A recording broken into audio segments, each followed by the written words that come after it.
एक और बदलाव की बयार इस वक्त जो चल रही है वो है, इंदौर अब 24 घंटे खुला रहेगा, यानी कि नाइट लाइफ भी इंदौर में शुरू होने वाली,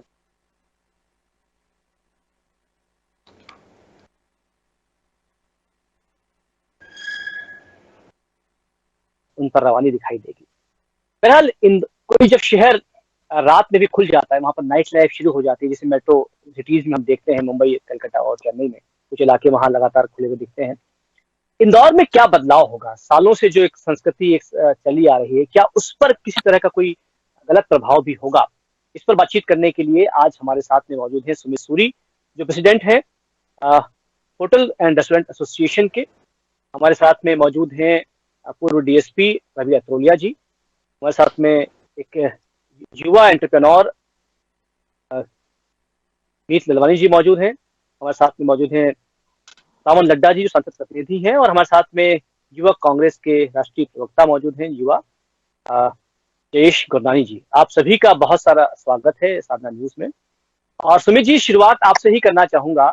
जी बताएं। इंदौर में अब 24 घंटे खुला रहेंगे, खासतौर पर रेस्टोरेंट की बात हम करें, जो होटल है उनकी बात हम करें, क्या आपको लगता है इसका मकसद क्या है? क्या क्या उद्देश्य को लेकर ये नोटिफिकेशन जारी हुआ है, और क्यों आखिर खुला रखा जाए इंदौर शहर? मेरे हिसाब से इंदौर मेट्रो सिटी की तरफ बढ़ रहा है, महानगर की तरफ जा रहा है। तो महानगर में हर तरीके के व्यापार रहते हैं, कॉल सेंटर्स भी रहते हैं और ऐसे व्यापार भी रहते हैं जो 24 घंटे ऑपरेशनल रहते हैं। तो इस तरीके की आवश्यकता समझते हुए कि शहर के अंदर अब लोग रात में भी व्यापार कर रहे हैं, कई ऐसे सेंटर्स हैं, विदेश कई लोगों का आवागमन, इंटरनेशनल कनेक्टिविटी भी बढ़ रही है, फ्लाइट्स की इंटरनेशनल कनेक्टिविटी भी, इंटरनेशनल एयरपोर्ट हो रहा है। तो बहुत सारे ऐसे कारण हैं जिसकी वजह से अब वर्किंग आवर्स की लिमिट नहीं रह गई है। तो जाहिर सी बात है कि लोग रहेंगे तो को व्यापार के साथ साथ खाना पीना, थोड़ा सा बाहर निकलना की आवश्यकता पड़ेगी। उसी बात को ध्यान में रखते हुए इसको चालू किया गया है, जो मेरी सोच है। मीत ललवानी जी, आप चूंकि युवा एंटरप्रेन्योर हैं, आप बिजनेस को समझते भी हैं, और चूंकि आप देश दुनिया में घूमते भी हैं, आपको लगता है कि इसकी जरूरत शहर को है क्या? और यदि शहर 24 घंटे नहीं खुलेगा, रात में यदि बंद रहेगा, तो क्या समस्या हो सकती है? इसके क्या फायदे नजर आने वाले हैं भविष्य में? देखिए, इसमें मैं छोटा सा आपको एक उदाहरण देना चाहता हूँ। हम इंदौर की जो संस्कृति है, हम हमेशा चाहते हैं कि इंदौर आगे बढ़े, इंदौर डेवलप हो। हम हमेशा मेट्रोज को देखते हैं, बॉम्बे हो गया, पुणे हो गया, हैदराबाद हो गया। तो हम सब चाहते हैं कि इंदौर भी वैसा डेवलप हो। तो मेरा जो सोचना है पर्सनली, जितना मैं ट्रैवल करता हूँ, जितना मैं समझता हूँ चीजों को, अगर रोजगार बढ़ेंगे, रात को अगर कोई चीज 24 आवर्स चालू होगी, उसमें ऑफिसेज हो गया, IT कंपनी हो गई, कॉल सेंटर्स हो गए, उसमें अगर रोजगार बढ़ेंगे तो अल्टीमेटली ये इंदौर के डेवलपमेंट की ही बात है। इससे धीरे धीरे इंदौर डेवलप ही होगा, आगे ही बढ़ेंगे हम। हमें आगे बढ़ना है, मेट्रो की तरफ जाना है, मेट्रोपॉलिटन सिटी अगर बनना है तो हमें ऐसे स्टेप्स लेने चाहिए मेरे हिसाब से। क्या आपको लगता है कि ये देरी से लिया जाने वाला कदम है? ये पहले ही डिसीजन हो जाना चाहिए था, एक लंबे समय के बाद में, अब जबकि हम 21वीं सदी क्रॉस कर चुके हैं लगभग, तब ये डिसीजन लिया जा रहा है? देखिए, मेरा ऐसा पर्सनल सोचना है कि ये जो आइडिया पर्सनली मेरे दिमाग में भी जब आया था, जब कोरोना काल चल रहा था, तब छोटे छोटे जो रिटेलर्स थे, छोटे छोटे ऑफिस जो उनके वो थे, वो उनका जो वर्किंग आवर्स था वो बहुत कम हो गया था। उस टाइम पर ये दिमाग में एक आइडिया मेरे उस टाइम भी आया था कि जब कोरोना का असर कम होगा तब उनको अपन वर्किंग आवर्स बढ़ा, क्योंकि एक साथ भीड़ बहुत हो जाती थी। तो this is also one of the option that was given to me कि आप क्यों ना इसका अवधि बढ़ा दी जाए। अब जो वर्किंग आवर्स जो पहले 2-3 घंटे खुले रखते थे, उसको क्यों ना अपन बढ़ा दिया जाए। तो इससे ही आइडिया डेवलप होता है। तो मुझे ऐसा लगता है कि कोरोना काल में काफी छोटे छोटे जिनको प्रॉब्लम हुई होगी, तो उनके लिए भी ये बहुत अच्छा स्टेप है। निश्चित रूप से कई बार समय के साथ में भी विचार आता है, उसकी आवश्यकता के हिसाब से विचार पनपता है। सावन लड्डा साहब, आपसे बात करना चाहूंगा। संसद प्रतिनिधि हैं आप, शंकर ललवानी जी का एक बड़ा योगदान रहा है इस पूरे मसले पर, काफी लंबे समय से वो प्रयास कर रहे थे। क्या उद्देश्य रहा इसके पीछे, आपसे भी जानना चाहेंगे। तो बेसिकली 26 जनवरी को जब हमारा स्टार्ट इन इंदौर कॉन्क्लेव था, तो हम जितने भी स्टार्टअप एंटरप्रेन्योर्स थे और आईटी कंपनी को रिप्रेजेंट करते हैं इंदौर को, हम लोगों ने शंकर ललवानी जी से रिक्वेस्ट किया था कि इंदौर खुलना चाहिए। खुलने के पीछे 3-4 मेजर ऑब्जेक्टिव्स हैं। पहला, जिस तरीके की कंपनीज इंदौर में भी काम कर रही है, करीब करीब 150 कंपनीज इस समय पे उसमें करीब करीब 6,500 एम्प्लॉइज रात में काम करते हैं। और इन बच्चों को रात में क्योंकि ये सभी लेवल के जॉब्स हैं, एंट्री लेवल जॉब्स हैं और मिड लेवल जॉब्स हैं, तो इनको खाने पीने की व्यवस्था नहीं मिलती शहर में, और खाने पीने की व्यवस्था नहीं मिलती है, फिर ट्रांसपोर्टेशन का बड़ा प्रॉब्लम आता है, रात में पब्लिक ट्रांसपोर्ट नहीं मिलता है। तो आज हमारे को अगर हमें ITES, call centre, KPO, BPO को अगर इंदौर में और बढ़ाना है और लाना है, तो एक बहुत ही पॉजिटिव स्टेप रहा है 24/7 शहर को खोलने का। इसमें जो मेट्रोज में काम करने वाले बैक ऑफिस या कॉल सेंटर्स की जो कंपनीज हैं, जिनका US सपोर्ट का काम है, वो सारी कंपनीज को तो फायदा होगा ही होगा, साथ ही साथ जो नई कंपनीज है जो इंदौर की तरफ आना चाहती है वो भी आएगी। इस समय पे मैं आपको बता दूं करीब करीब 6,500 एम्प्लॉइज रात में काम करते हैं शहर में, और इससे करीब करीब 150 कंपनियों को फायदा होगा। आप बड़ी बात कह रहे हैं कि रोजगार में वृद्धि होगी, एक तो होटल खुले रहेंगे, रेस्टोरेंट खुले रहेंगे तो उनका रोजगार भी बढ़ेगा, और इसके अलावा ऑटो है, टैक्सीज है, इस पर का व्यापार भी बढ़ेगा, शहर की जो चमक दमक है रात में वो बढ़ जाएगी निश्चित रूप से। खैर, आप सकारात्मक बात कर रहे हैं। जयेश जी, आपको लगता है कि क्या इस परिणाम के इस निर्णय के परिणाम कुछ बुरे भी आ सकते हैं, गलत भी आ सकते हैं भविष्य में? देखिए, निर्णय जो है अभी तक तो निर्णय लग रहा है कि सही रूप से लिया गया है, क्योंकि इससे उद्योग बढ़ेगा, रोजगार बढ़ेगा। परंतु यदि हम सिक्के का दूसरा पहलू देखते हैं तो हमें यह पता चलता है कि आज की तारीख में इंदौर में नाइट लाइफ प्रमोट हो रही है। मैं यह मानता हूं कि यह निर्णय जो है वो सरकार ने यह सोचकर लिया है कि IT इंडस्ट्री को प्रमोट किया जाएगा इंदौर में। परंतु हमें यह सोचना होगा कि जो रेस्टोरेंट और होटल जो रात में खुले रहेंगे, 24 घंटे खुले रहेंगे, उसका उपभोग जो है वो पूरी इंदौर की जनता करने वाली है। वो सिर्फ IT सेक्टर के जो एम्प्लॉइज है वहां तक लिमिटेड नहीं रहेगा।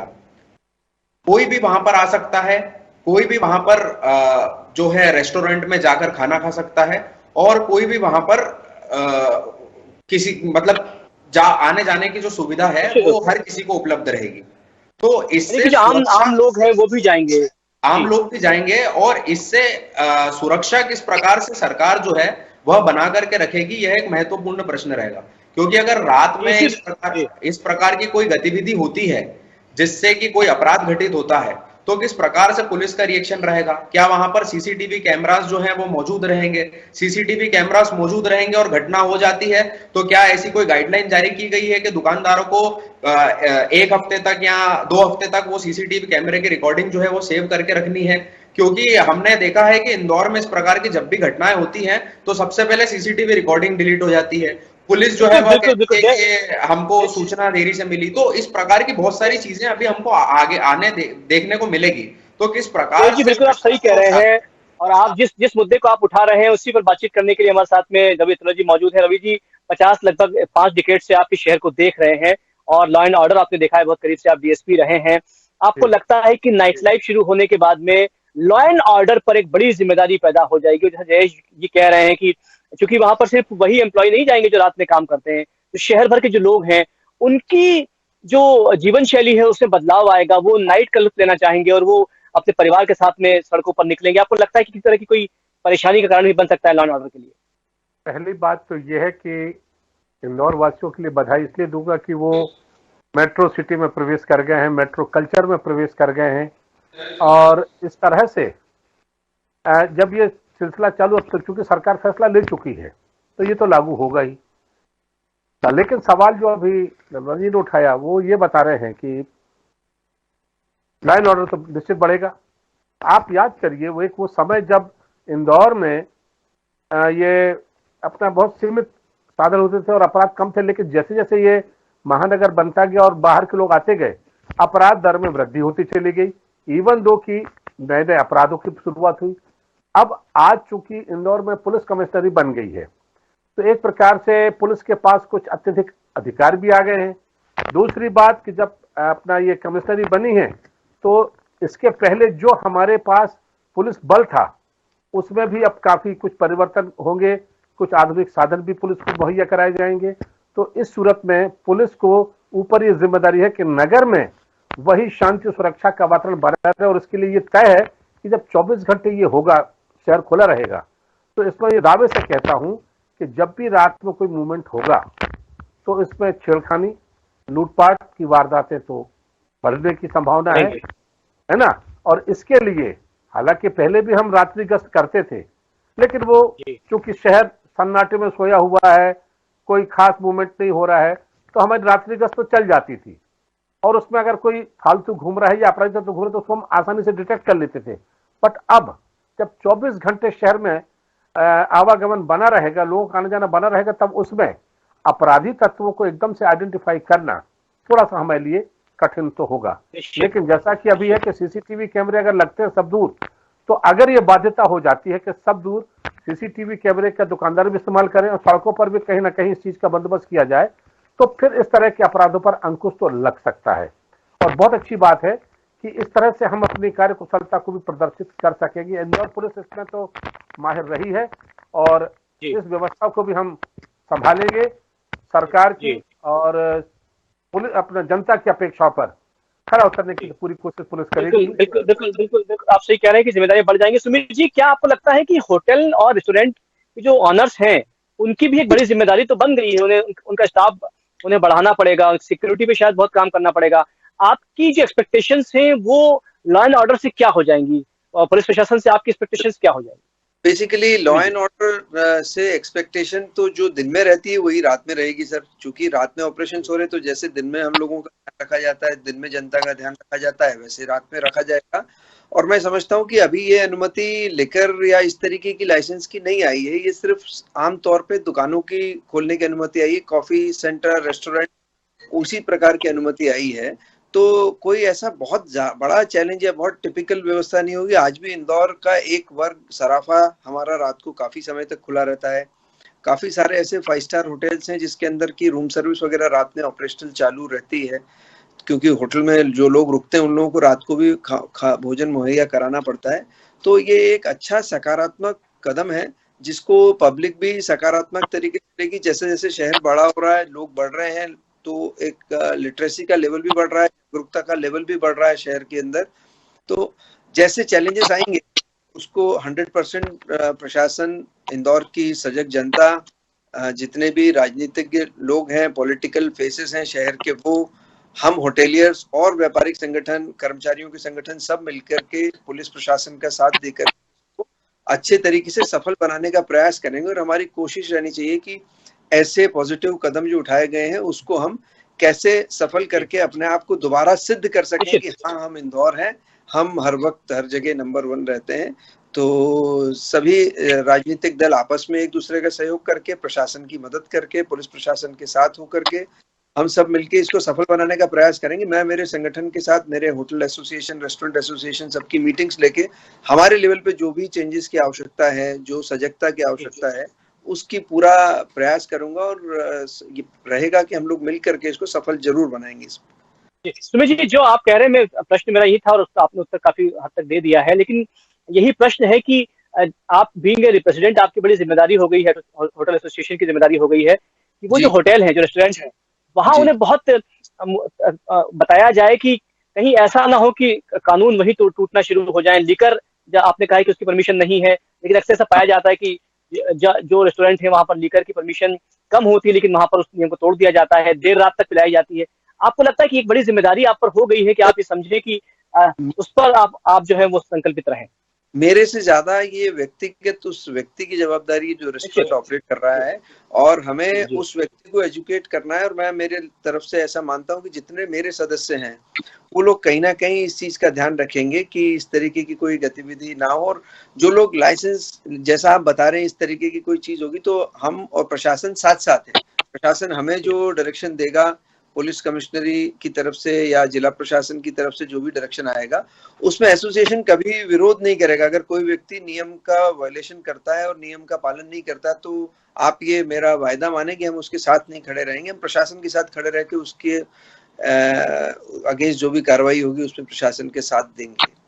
अच्छी बात कर रहे हैं आप। मीत ललवानी जी, क्या आपको भी लगता है कि कहीं आपने सकारात्मक बात की, बहुत बदलाव आएगा, एक शहर को एक नया दृश्य देखने को मिलेगा, लेकिन आपको कहीं डर, एक अंदेशा है कि हाँ, अगर रूल्स एंड रेगुलेशंस अगर ब्रेक होते हैं तो शहर के लिए खतरनाक भी हो सकता है? अंकल जी, मेरा से बहुत एक सीधा मानना यह है कि अभी सरकार ने इस चीज की अनुमति दी है। अभी लोकल एडमिनिस्ट्रेशन जो है, जिला प्रशासन जो है, वो सबके साथ मिलकर बैठकर इस पे गाइडलाइन एक जारी करे। जो भी सब मिल बैठकर एक गाइडलाइन जारी करते हैं कि इतने बजे तक ही आप खोल सकते हैं, इतने बजे तक ये चीज अलाउ है, इतने बजे तक ये चीज अलाउ नहीं है, इतनी सिक्योरिटी रखनी है, सीसीटीवी आपके होने हैं।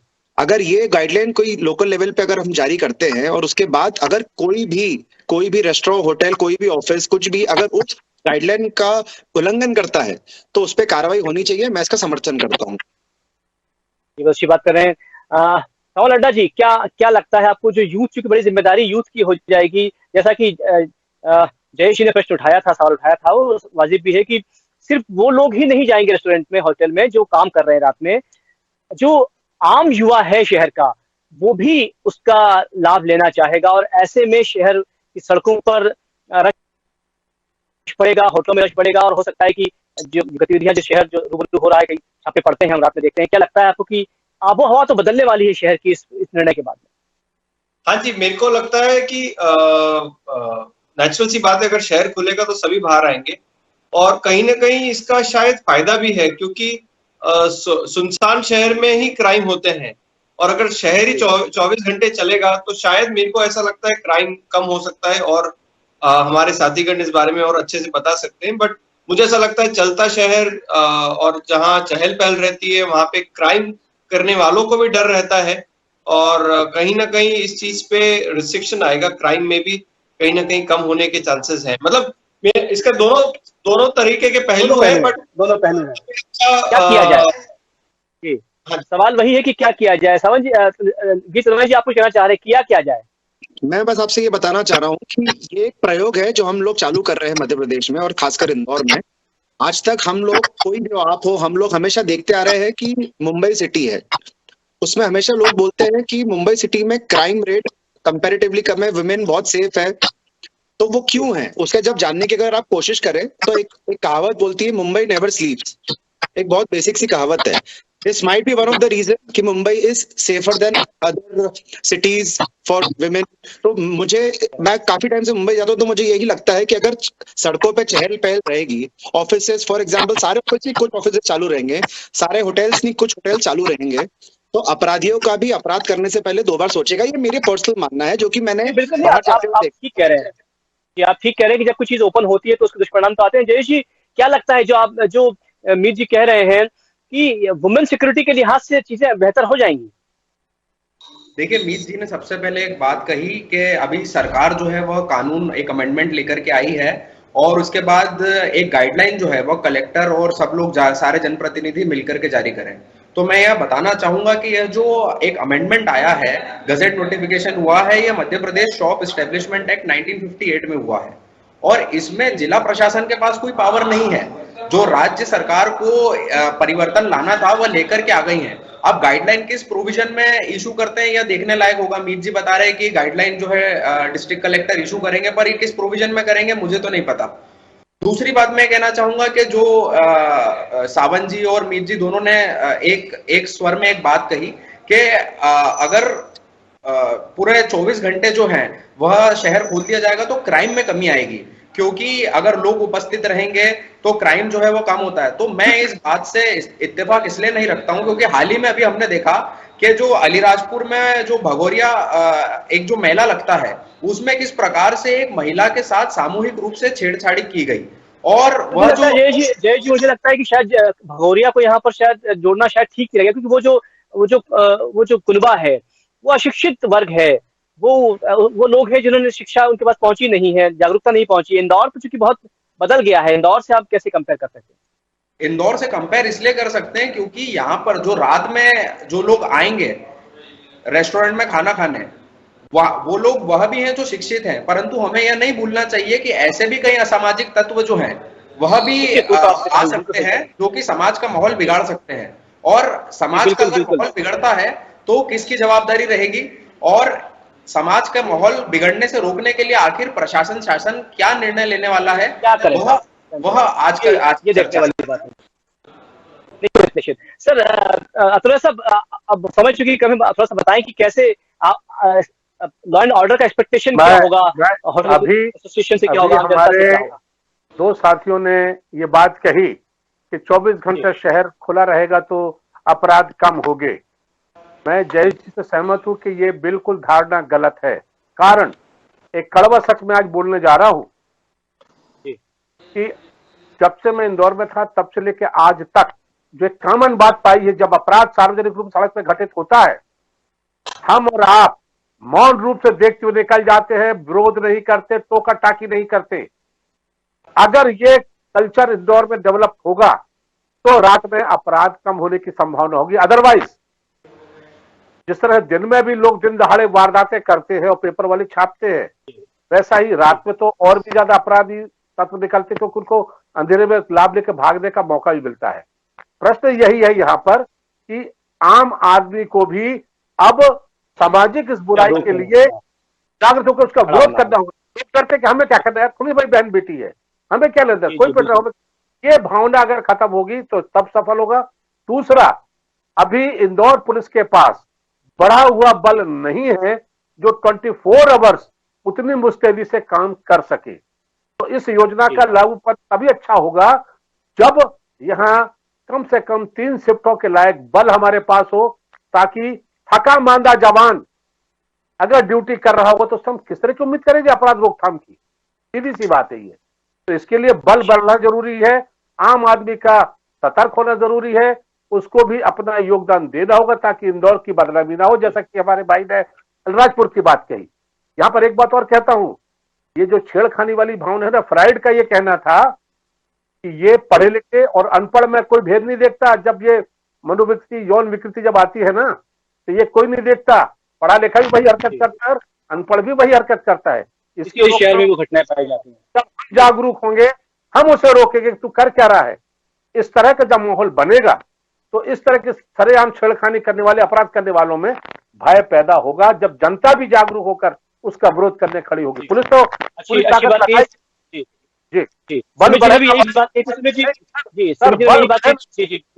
बल बढ़े ना बढ़े, जब तक बल नहीं बढ़ेगा तब तक हम अपनी रातों की नींद और अपना आराम खोकर भी इस इंदौर को अच्छी बात नहीं लगने देंगे। लेकिन बल बढ़ना जरूरी। अच्छी बात कर रहे हैं आप, अच्छी बात करें, बदलाव आ रहा है। सुमित जी, बहुत अंतिम प्रश्न ये है कि कब से ये शुरुआत हो सकती है? नोटिफिकेशन जारी हो गया है, कब से लागू हो सकता है कि इंदौर की रातों को हम जो है गुलजार पाएंगे?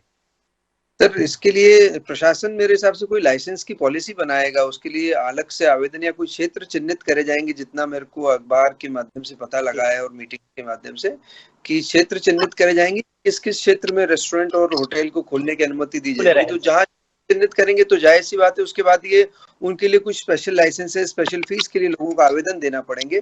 जैसे उस चीज पे क्लैरिटी आ जाएगी कि किस क्षेत्र में होटल रेस्टोरेंट को खोलना है और उनकी क्या तरीका है कि किस व्यक्ति को इसका इंडिविजुअल लाइसेंस लेना पड़ेगा, जितना मैं समझ पा रहा हूँ।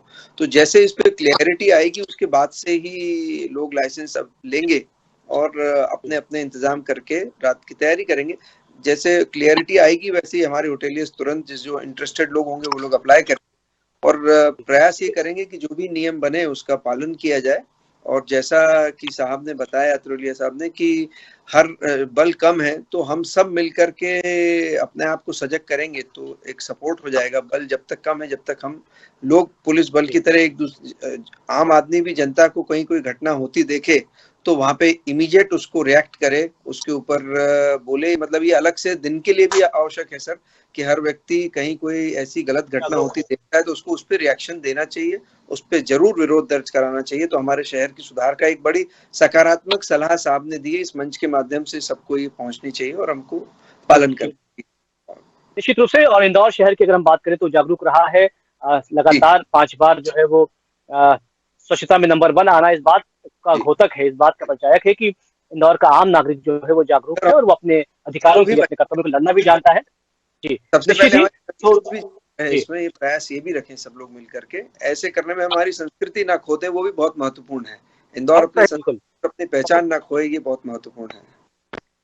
बिल्कुल सही है। ये एक मौका भी है, एक नई आबोहवा को स्वीकार करने का, ये मौका भी है अपने आप को प्रूव करने का, और ये मौका भी है दुनिया को दिखाने का कि इंदौर में जब भी कोई नई चीज आती है तो वो सफल होती है और उसे पूरा प्रदेश, पूरा देश उसको अपनाता है। बहरहाल आप हम सबसे जुड़े, बहुत सारा धन्यवाद और लगातार हमसे बातचीत करते रहेंगे। इस वक्त समय थोड़े से ब्रेक का भी है। आप सभी का बहुत सारा धन्यवाद। आप देखते रहिए साधना न्यूज मध्य प्रदेश।